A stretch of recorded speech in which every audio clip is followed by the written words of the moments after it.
कारगिल विजय दिवस के अवसर पर कारगिल युद्ध के विजय को याद किया गया और इस युद्ध में शहीद हुए हमारे भारतीय सेना के वीर जवानों की शहादत को पुनः याद किया गया कि जब 26 जुलाई 1999 का ही वह दिन था जब भारतीय सेना के जवानों ने अपने अदम्य साहस का परिचय देते हुए पाकिस्तानी सैनिकों को खदेड़ते हुए कारगिल की पहाड़ियों पर तिरंगा लहराया था। इसी के याद में हर वर्ष 26 जुलाई का दिन कारगिल दिवस के रूप में मनाया जाता है। भारत माता 21 साल बाद भी देश सेना के इन सपूतों के बलिदान को भूला नहीं है। कारगिल विजय दिवस के मौके पर हजारों फीट ऊंचे पहाड़ी पर हुए इस युद्ध में देश पर जान न्यौछावर करने वाले शहीदों के अपनी कुर्बानी देकर दुश्मनों को पीछे धकेलते हुए ऑपरेशन विजय को सफलतापूर्वक अंजाम दिया था तथा भारत की भूमि को घुसपैठियों के चंगुल से मुक्त कराया था।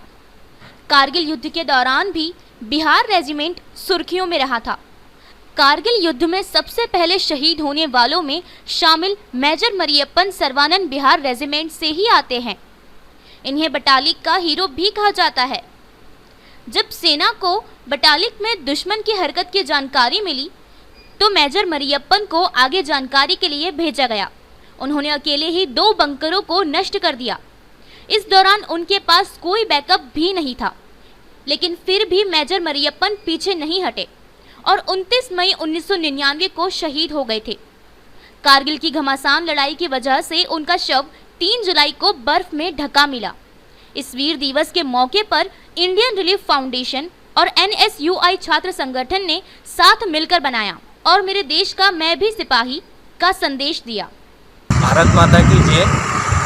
जैसा कि आप सभी जानते हैं, कारगिल का इतिहास काफ़ी गौरवान्वित करने वाला है और हम अपनी पुस्तकों में शुरू से इसे गौरवमयी तरीके से पढ़ते आए हैं। जैसा कि हम जानते हैं, हमारे जवानों ने शहीद होकर हमारे देश की, भारत माँ की रक्षा की। इसीलिए आज हमने हमारे जो जवान शहीद हैं उन्हें